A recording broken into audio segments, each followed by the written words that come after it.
Vamos começar aí a nossa live, né? Vou te apresentar. A Raquel Andrade Silva é advogada e professora do nosso curso de Direito, ali do Unifagoc, doutoranda e mestre em Administração Pública pela Universidade Federal de Viçosa, especialista em Direito do Trabalho Previdenciário. Então, professora, primeiramente, agradecer aí por ter aceito o convite, por ter proposto, aliás, né, esse bate-papo aqui para a gente conversar. Muito obrigado. Olá, Felipe. Olá a todos, né, alunos e pessoas da comunidade em geral que estão assistindo a live. Eu que agradeço a oportunidade do Unifagoc para estar vindo falar de um tema bem importante nesse contexto que nós estamos vivendo. Então vamos lá, Felipe, vamos começar aí com o nosso bate-papo sobre o auxílio emergencial e os benefícios previdenciários na pandemia. Perfeito. Então, professora, para a gente dar início aí, o que é a Previdência Social, né? Se porventura alguém que está assistindo a nossa live tem alguma dúvida, né? O que é e qual que é a importância da gente conhecer sobre isso? Então vamos lá, Felipe, eu vou tentar explicar aqui de maneira bem didática, já que muitas pessoas que não são da área do direito podem ter acesso a esse vídeo, né? Bom, a Previdência Social faz parte de um conjunto de políticas chamada Seguridade Social. A Seguridade Social ela foi criada pela Constituição Federal de 1988 e é um conjunto de políticas responsáveis por proteger o indivíduo, o cidadão e a sua família, em virtude de qualquer adversidade da vida dessa pessoa, e são políticas amplas. Elas abrangem prioritariamente 3 grandes áreas. São políticas vinculadas à saúde, à assistência social e à previdência social. Então, a previdência, na realidade, faz parte desse leque de políticas chamado Seguridade Social. Mas então, o que é a previdência de forma específica? A previdência, dentro desse conjunto, então, são políticas destinadas a proteger um cidadão que é trabalhador e ele é vinculado a um regime de previdência. E a previdência social, por meio dos benefícios, ela vai proteger esse cidadão caso ele perca durante um determinado tempo a sua força de trabalho ou quando ele alcançar uma idade avançada, não tem mais condição de trabalhar e por isso pode receber uma aposentadoria. Então, a Previdência faz parte desse leque de políticas chamado Seguridade Social. E ela é dividida, então, em regimes.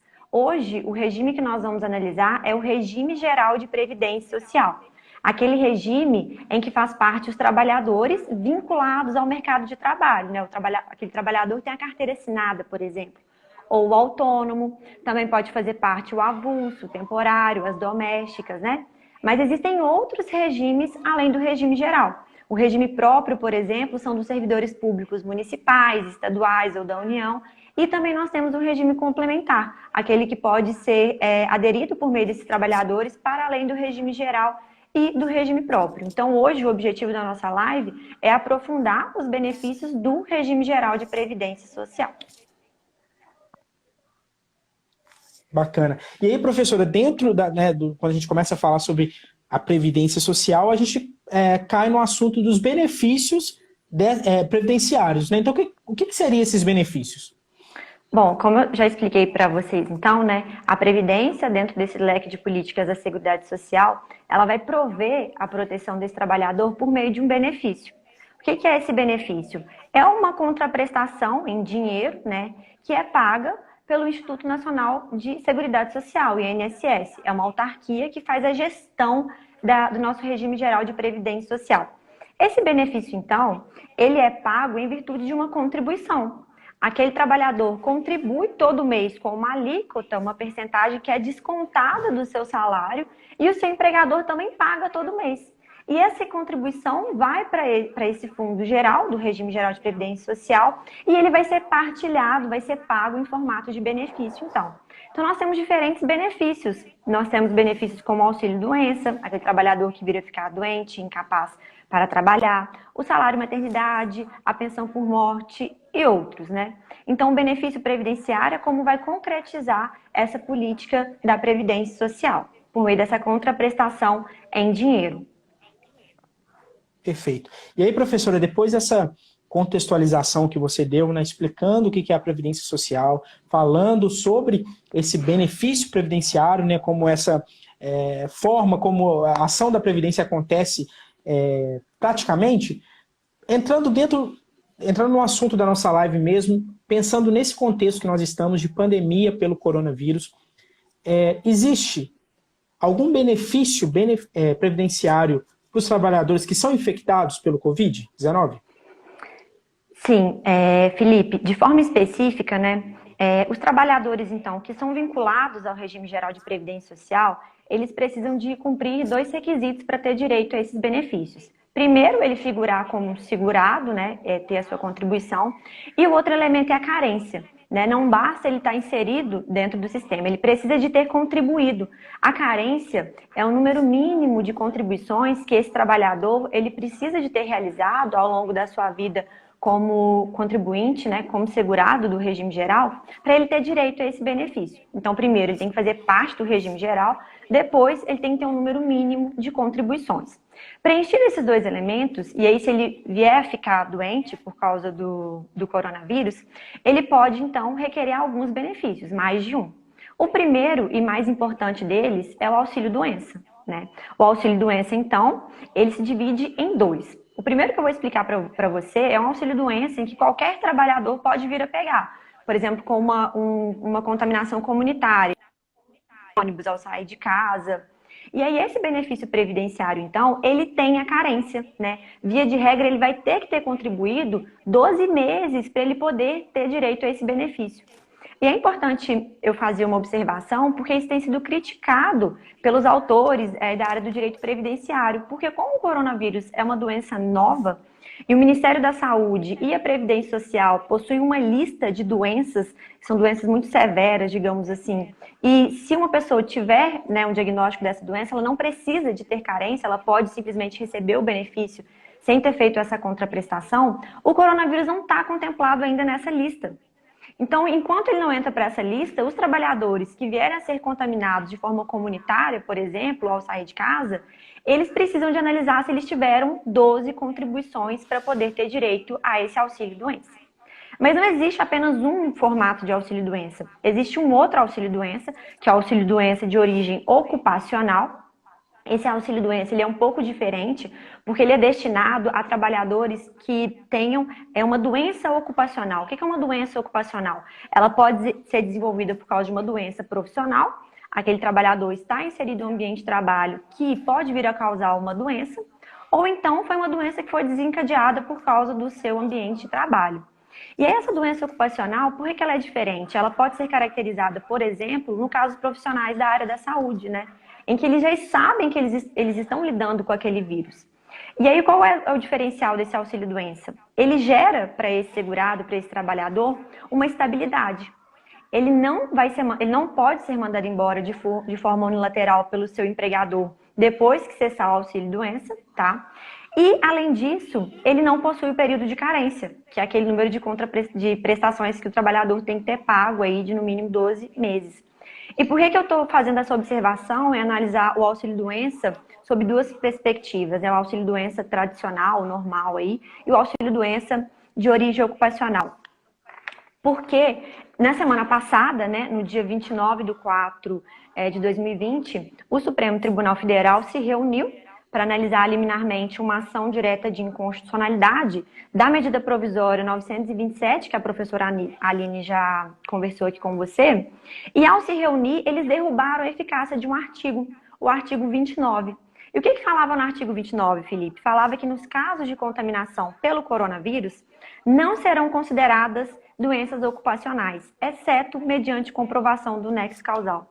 Então, o STF, ao se reunir e deliberar que o artigo 29 perde a sua eficácia, ele traz aí, na realidade, uma possibilidade de nós interpretarmos, sim, que pode um trabalhador, principalmente da linha de frente, virem a ser contaminados pelo coronavírus, eles podem solicitar esse auxílio-doença de origem ocupacional. E não só isso, Felipe, não só as pessoas que estão aí na linha de frente são aqueles que estão lidando diretamente com o vírus.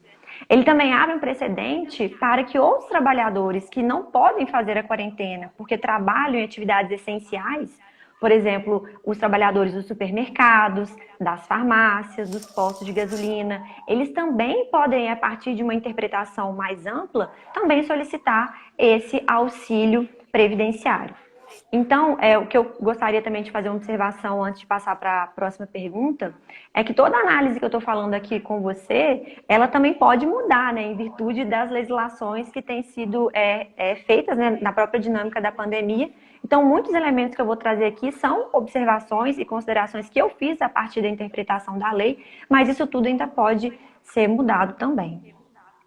Eu acho que é importante mesmo destacar isso e reforçar mesmo a nossa intenção que, como centro universitário, né, de passar essas informações como o conteúdo inicial mesmo, para quem tem interesse ou para quem possa ser impactado com esse assunto, que a gente possa aí, facilitar essa introdução no assunto, mas que a gente precisa mesmo, não só na área jurídica, mas em todas as áreas aí que estão sendo afetadas pelo coronavírus, ficar de olho nos desdobramentos, porque muita coisa está mudando mesmo. E aí, professor, então, só para reforçar, a questão desse auxílio-doença, no caso de doenças ocupacionais, ela vai se enquadrar tanto, a partir dessa derrubada, né, desse artigo aí da MP, tanto para profissionais da linha de frente, profissionais de saúde e profissionais também de serviços que são considerados essenciais. Sim, certo? Isso pode ser uma interpretação, né? Não temos ainda uma legislação prevendo essa situação, já que é algo muito novo, mas pode ser sim uma interpretação.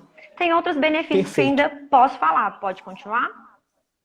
Tá, eu só queria retornar aqui um ponto com relação à carência, né, nos outros casos, sem ser de doenças ocupacionais, né?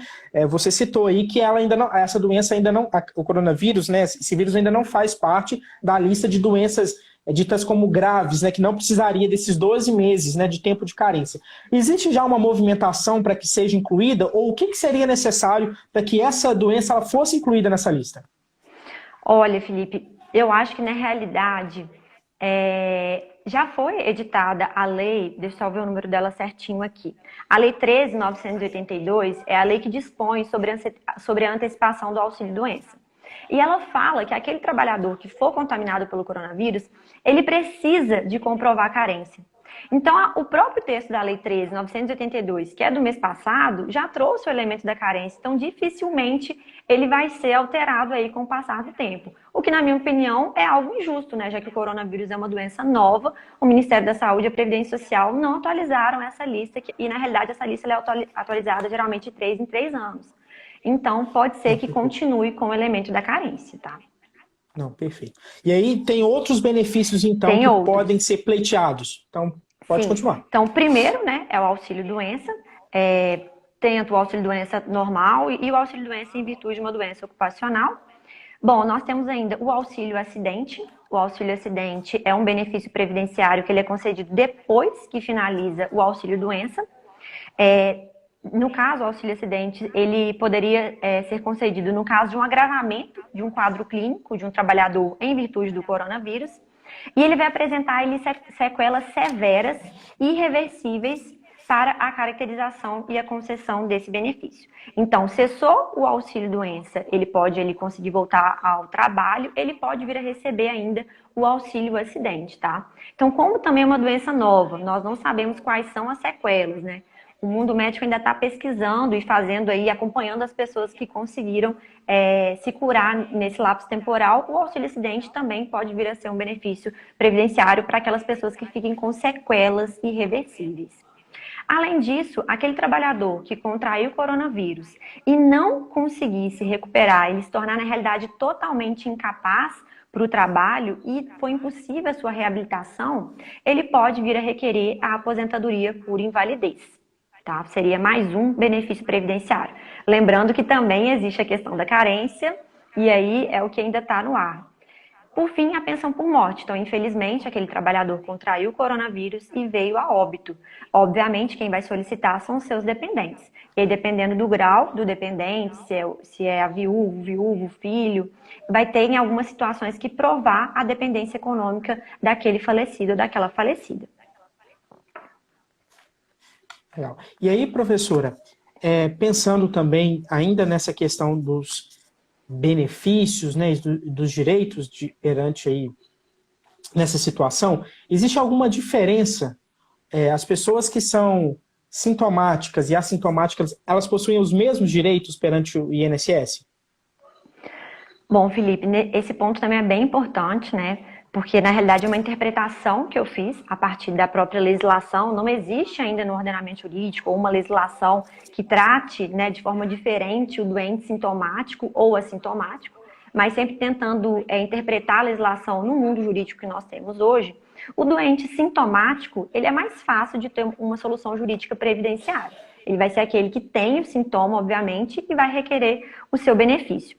É importante agora dizer, Felipe, que depois da live, aí nos próximos dias, a Unifagoc vai lançar o e-book, né, com uma síntese do que nós conversamos hoje e com passo a passo para o requerimento administrativo do auxílio-doença, né?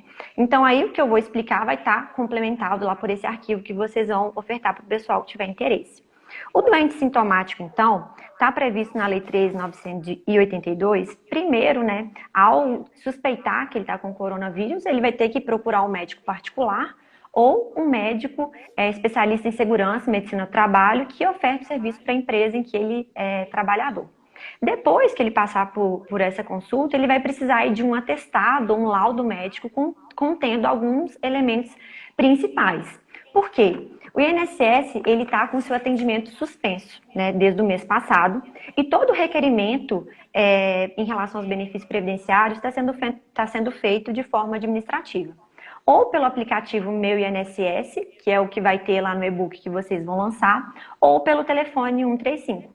O telefone 135, então, funciona de segunda a sábado, de 7 da manhã às 7 da noite, e o aplicativo Meu INSS ou o site do INSS, a pessoa que está contaminada pode fazer esse requerimento em casa, né, sozinho, sem precisar de ter o contato com nenhum familiar e expor essa pessoa aí ao vírus. Bom, então o que ele vai precisar de portar ali para fazer essa solicitação, o sintomático, né? Ele vai ter que ter passado por essa consulta médica presencial ou telepresencial, porque o Conselho Federal de Medicina já autorizou as consultas online, né? E portando alguns documentos pessoais. E esse atestado médico, ele pode fazer o requerimento do seu benefício previdenciário. Bom, o que está previsto na Lei 13.982? Um ponto positivo. Até a edição dessa lei, o empregador era aquele que iria pagar o salário desse empregado durante os 15 primeiros dias, né, em que ele estivesse ali aguardando o agendamento e a concessão do benefício. O INSS ele vai arcar, então, com o salário desse trabalhador do 16º dia para frente. Mas a Lei 3.982 criou, então, a oportunidade desse empregador vir a ser ressarcido desses 15 dias que ele gastou com esse empregado doente, tá? Então, ao final do mês, quando ele for fazer a sua contribuição previdenciária, ele vai ser abatido esses 15 primeiros dias.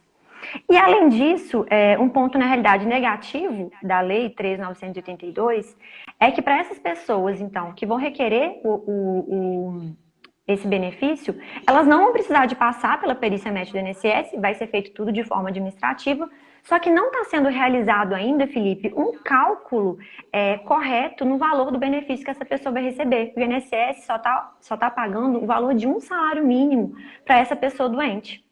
Então, por exemplo, eu fui contaminada, né? Passei ali por todo o procedimento, fiz a consulta médica, peguei o atestado, baixei o aplicativo, fiz o requerimento.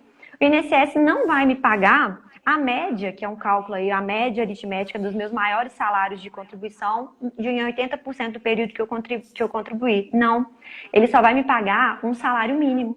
Então, a crítica que tem sido feita, na realidade, a essa antecipação do auxílio-doença, é que isso pode ali sacrificar a verba familiar. Então, se você tem um trabalhador que recebe 10 mil ou 5 mil reais, se ele ficar doente, ele só vai receber um salário mínimo. E ele vai receber esse valor de acordo com a lei até ser feita uma perícia médica, o que nós não sabemos quando vai acontecer, já que as perícias estão suspensas, ou até pelo prazo que ficar a pandemia. Então, a princípio, fala 3 meses, mas pode ser prorrogado. Então, olha como isso aí vai impactar diretamente nas contas aí das famílias e principalmente da pessoa que ficou doente. Então, só para ver se eu entendi. O que em praxe acontece é que o valor desse benefício ele é a média aritmética de 80% dos salários que ele quer ele é a tempo que ele contribuiu. Aritmética dos maiores salários de contribuição, e aí vão fazer esse cálculo e vão pegar 80% de todo esse período que ele contribuiu. Entendi. E tem um teto, aí, né? O teto do INSS é de R$ 5.839,45. Chegou no teto, vai pagar isso.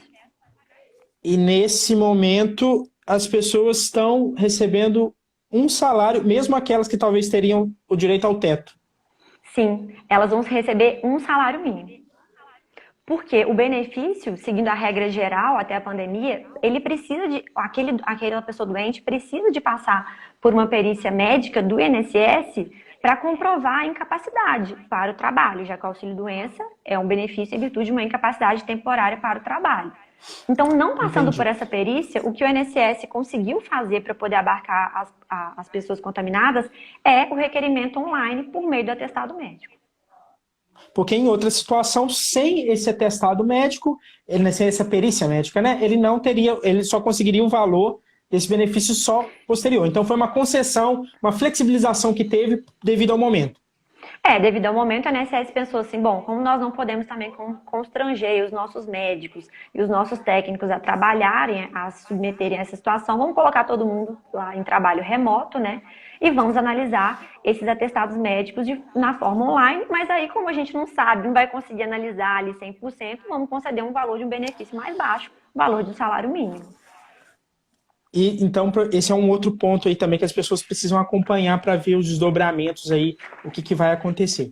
Sim, porque isso pode impactar diretamente na renda familiar, né? Como eu já te falei, uma pessoa que recebe 10 mil reais, ela ficou doente por causa do coronavírus, ela só vai receber um salário mínimo até fazer a perícia médica, tá?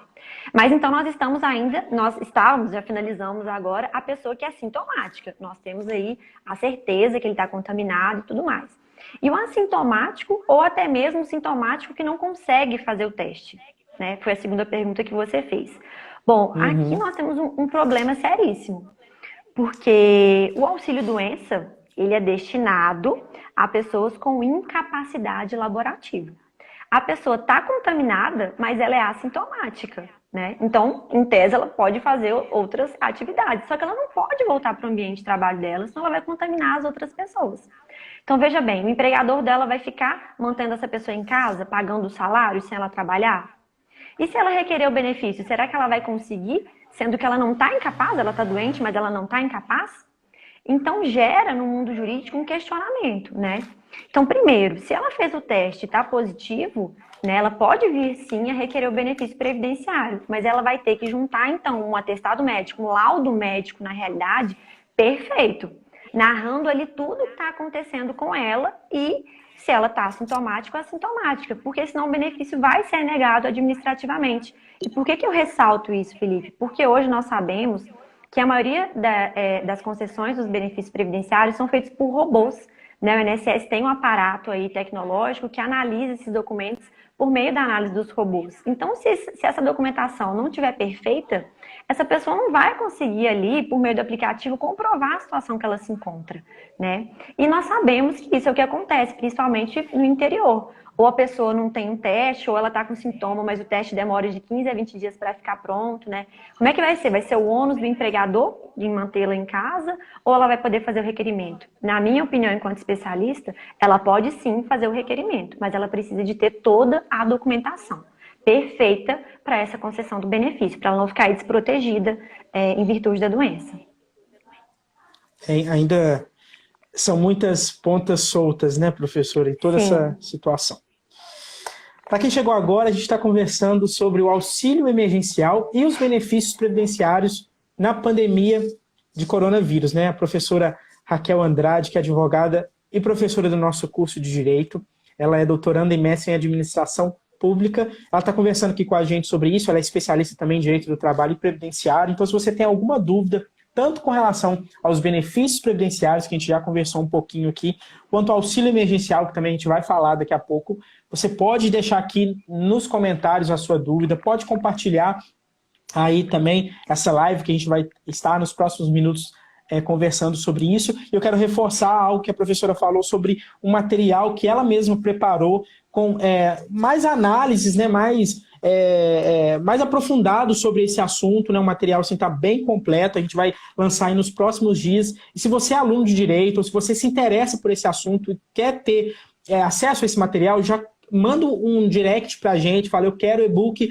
da professora Raquel, que assim que a gente disponibilizar, o link estiver liberado, nós mandamos para você pro direct. Então, assim que terminar essa live, se você tem interesse no e-book, já manda lá no direct pra gente e ficando pronto o material, a gente envia para você. Professora, continuando, agora o trabalhador que faz parte do grupo de risco, ele consegue a proteção de algum benefício previdenciário ou, obrigatoriamente, ele precisa retomar o trabalho quando finalizar a quarentena?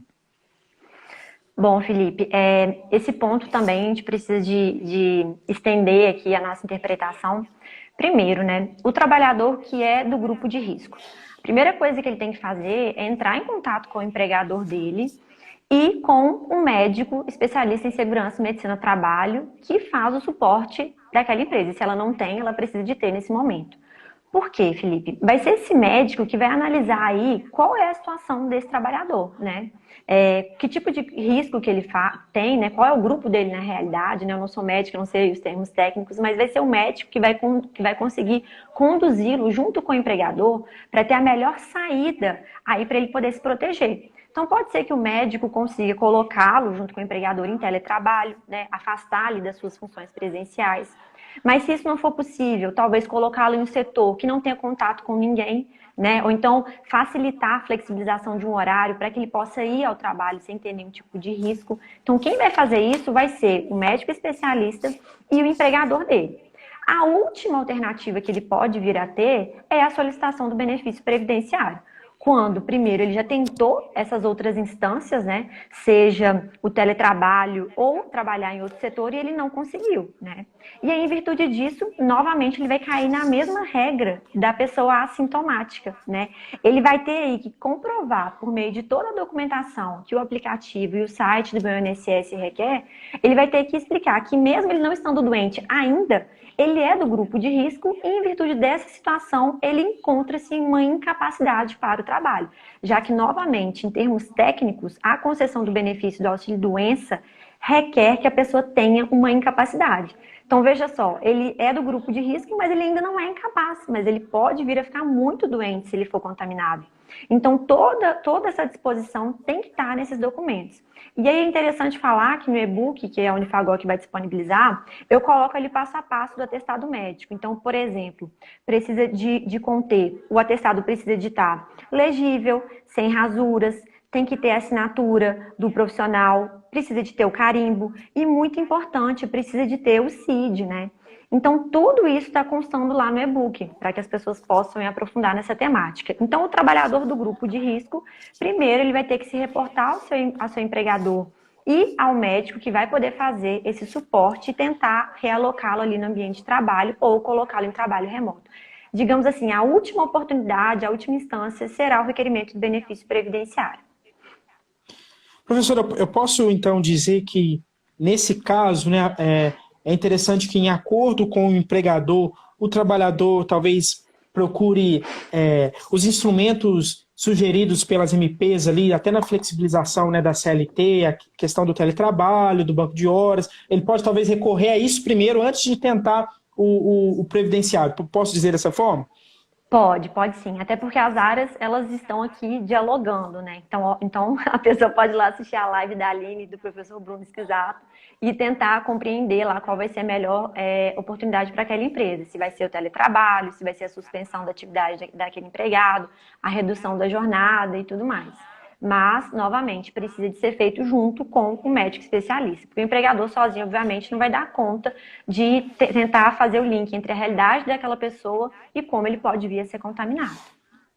Perfeito. E aí, né, a senhora coloca como, né, uma instrução aí, uma indicação de uma profissional especialista que, no último caso, recorra, sim, ao benefício previdenciário, mas que tem que ser tudo muito bem feito, e você até sugere o e-book que vai ser divulgado com ali o passo a passo, né, para que, né, aí você citou a questão do atestado estar bem redigido, legível. E aí eu queria te fazer uma pergunta: qual que é a importância do trabalhador, do cidadão, ele saber desse passo a passo, né? Porque muito, pelo que eu entendi, muito das obrigações que estão citando ali vai depender do profissional médico, por exemplo. Mas qual que é a importância dele também conhecer isso? Porque muitas vezes eu percebo que essa questão, questões jurídicas, assim, até pela, talvez, complexidade do assunto, as pessoas não se envolvam, não procuram saber. Qual que é a sua opinião sobre isso? A importância da pessoa entender e conhecer até o passo que ela não vai ter que dar, o que o médico vai ter que dar, o que, né, o INSS vai ter que fazer. Qual que é a importância disso? Bom, a importância disso agora é esse trabalhador tentar se proteger também, né? Já que sair na rua e ali na esquina comprar um pão já é arriscado a gente ficar doente, e a gente sabe que muitas pessoas não podem ter o luxo de fazer quarentena, ficar em casa, e muitos trabalhos não têm como ser remotos, as pessoas têm que se informar para poder ali junto do seu empregador encontrar a melhor saída. E nós sabemos que nós estamos diante de uma crise econômica, então ambas as partes têm que tentar aí colaborar, mas para tentar, sobretudo, proteger essas pessoas, né? Então agora a informação ela é muito importante, porque todo dia a gente está lidando com algo novo em relação ao vírus. E isso também vai se aplicar ao ambiente de trabalho. Então, na realidade, as pessoas têm que se informar para tentar se proteger e tentar, obviamente, junto do seu empregador, a melhor saída para todas as partes. Perfeito, professora. Passando aí para a nossa próxima pergunta, falando um pouquinho agora do auxílio emergencial, que eu ouso dizer que, dentre as medidas do governo, foi a que mais se popularizou, né? Todo mundo está falando sobre isso. Então, vamos entender. A gente pode falar que esse auxílio emergencial ele é um benefício previdenciário? Bom, Felipe, vamos lá. Como falei para vocês, então, para você no início da live, a Previdência faz parte de um leque de políticas chamada Seguridade, né? E a Seguridade abrange a assistência social. O auxílio emergencial, ele não é propriamente um benefício previdenciário. Ele é um benefício pecuniário, econômico, mas assistencial. Por quê? Ele não visa proteger apenas o trabalhador vinculado ao mercado de trabalho. Muito pelo contrário, ele visa proteger a todos os trabalhadores e principalmente os trabalhadores informais. Então, o auxílio emergencial não é um benefício previdenciário, é um benefício assistencial. Perfeito. Isso é importante entender, o impacto direto que isso traz está relacionado por não precisar do tempo de carência ou existe algum outro fator importante? É importante a pessoa entender que não é um auxílio, é um benefício previdenciário. Sim, aqui não vai entrar o elemento da carência, né? Na realidade, o auxílio emergencial é um suporte que o governo tem dado e é a obrigação dele, né? Não se trata de uma esmola nem de um favor, é uma obrigação, né, do Estado, do governo, de prover a subsistência das pessoas que agora se encontram em uma situação de vulnerabilidade social porque não conseguem trabalhar, né? Então, o auxílio emergencial não é previdenciário, é assistencial, mas tem uma finalidade de proteção. Você já citou um pouquinho na sua fala aí, mas vamos tentar aprofundar dentro do possível. Então, quem são essas pessoas, já que ela não está limitada apenas ao trabalhador submetido ao regime geral, quem são as pessoas que podem solicitar, requerer esse auxílio emergencial? Bom, quem pode requerer, então, auxílio emergencial é o trabalhador informal, aquele que não tem, né, a carteira de trabalho assinada, é aquela pessoa que faz um bico, trabalha eventualmente, mas também o trabalhador vinculado ao regime geral de previdência social. Então, aquele que é vinculado ao regime de previdência social é o autônomo ou o microempresário individual, tá? Eles também podem requerer. Mas aquele que é informal, não tem a carteira assinada, também pode requerer, tá? Quem não pode requerer, então, Felipe, já adiantando a sua pergunta, aquele que tem um vínculo formal, que tem a carteira assinada, os agentes públicos, os servidores públicos, quem está recebendo benefício previdenciário não pode requerer. E no caso do Bolsa Família, é uma opção. O trabalhador ele pode optar, ou ele fica com o Bolsa Família, ou suspende o Bolsa Família, enquanto ele recebe o auxílio emergencial. Então, seriam aí as pessoas que podem requerer esse auxílio. E existe também Felipe, um limite, eu vou acender, né? a luz. Okay. Eu vou acender a luz aqui rapidinho, que eu acho que a luz... Ok, beleza. PC. Então, pessoal que está conferindo a nossa live, estamos conversando sobre o auxílio emergencial, aí, que foi uma das medidas que o governo anunciou de enfrentamento, né, nesse período de pandemia pelo coronavírus, e estamos falando também sobre os benefícios previdenciários na pandemia, conversando com a professora e advogada Raquel Andrade, que faz parte aí do nosso corpo docente do curso de Direito. E a gente já falou muitas coisas, essa live vai ficar disponível depois também para você conferir, se você tiver chegado agora. Nós estamos falando especificamente sobre o auxílio emergencial agora. A professora já citou quem pode requerer, quem são as pessoas que não podem requerer. E aí, professora, eu queria te perguntar agora, porque também existe um limite, né? Mesmo as pessoas que fazem parte desse grupo que pode requerer, existe um limite aí de solicitações, é isso? Existe. Bom, além, então, de precisar analisar se você é um trabalhador informal ou vinculado à Previdência, dentro daqueles dois grupos que eu falei, existe um limite de renda, tá? O limite é de R$ 522,50 por membro da família, ou o limite total daquela família ali de R$ 3.135, tá?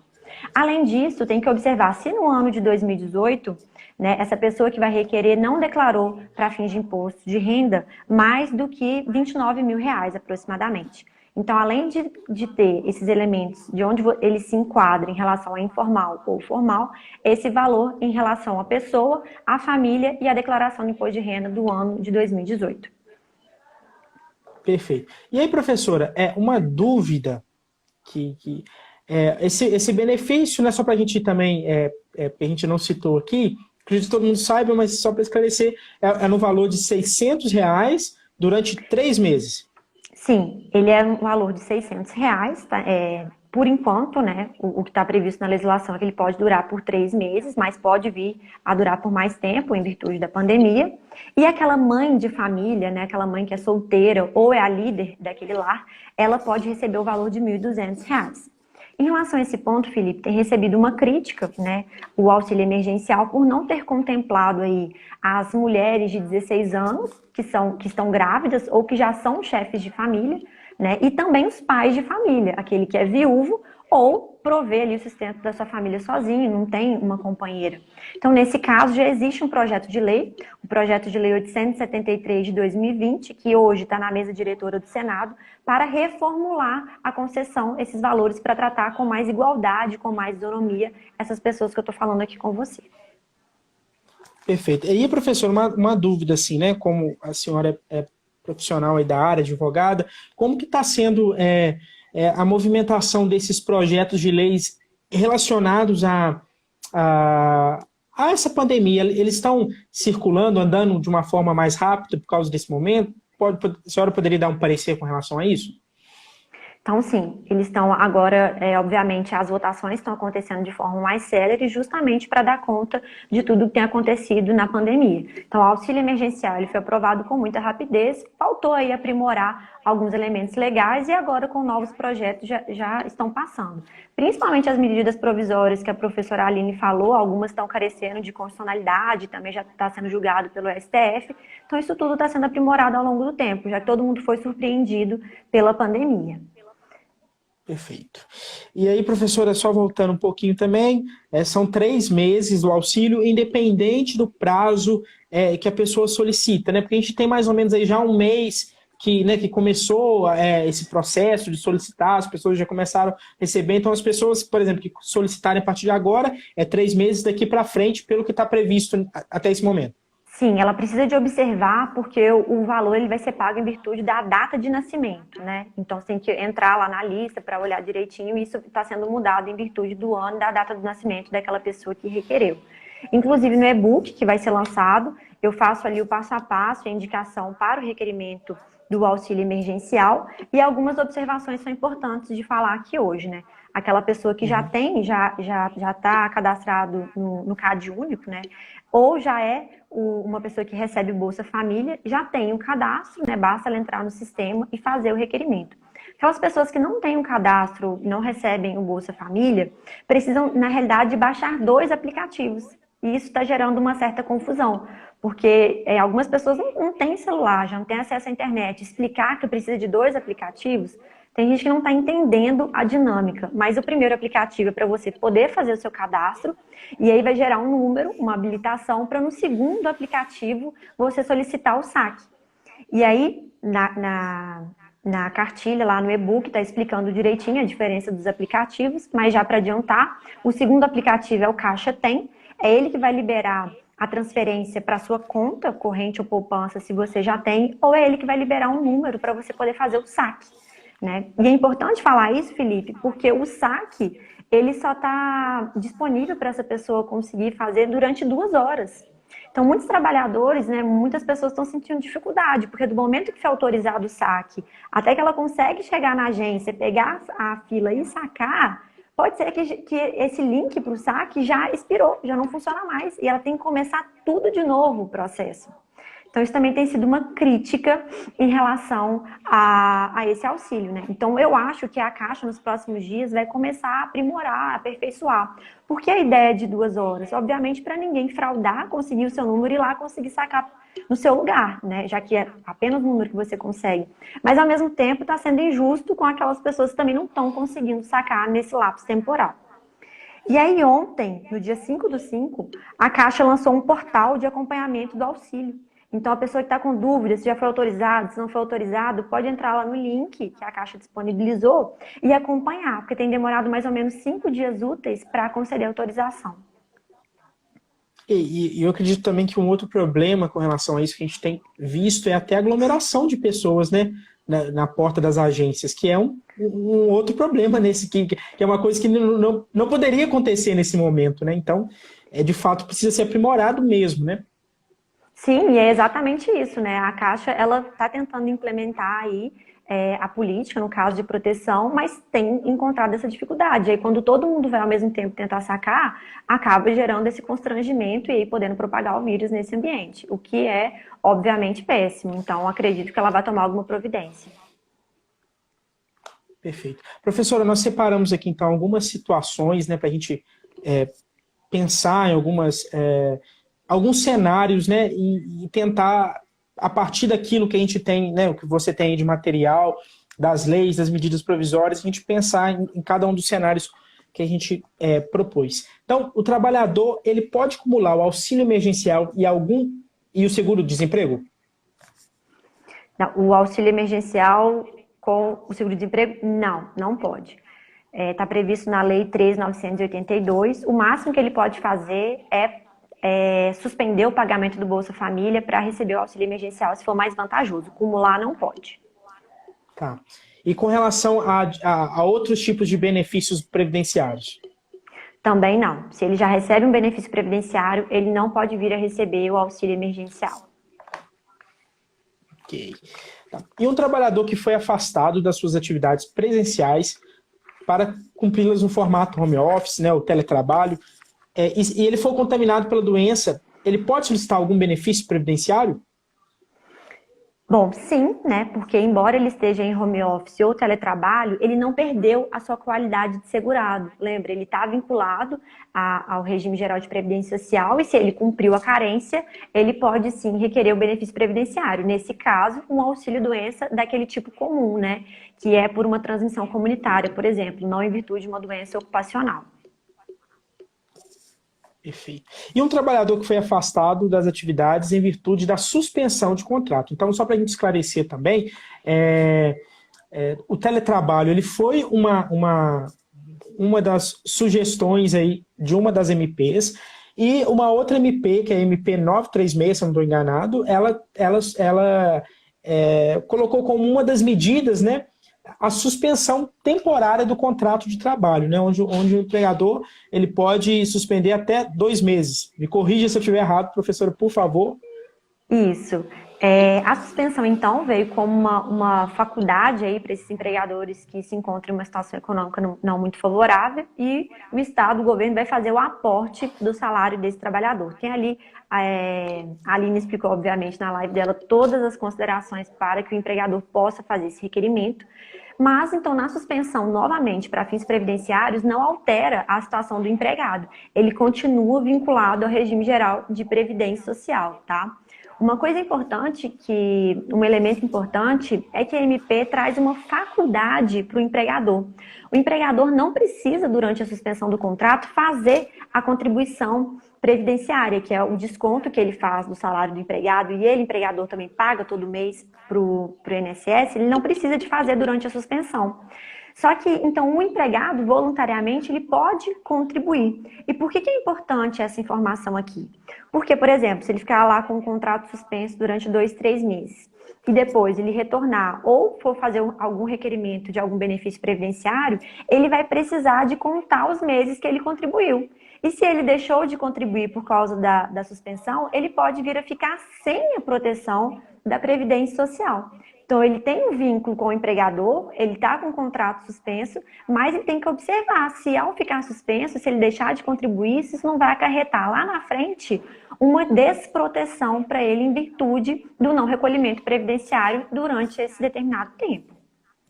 Perfeito. Então, vamos lá. A empresa, o empregador, ele pode ou não pagar. Se ele quiser continuar pagando, ok.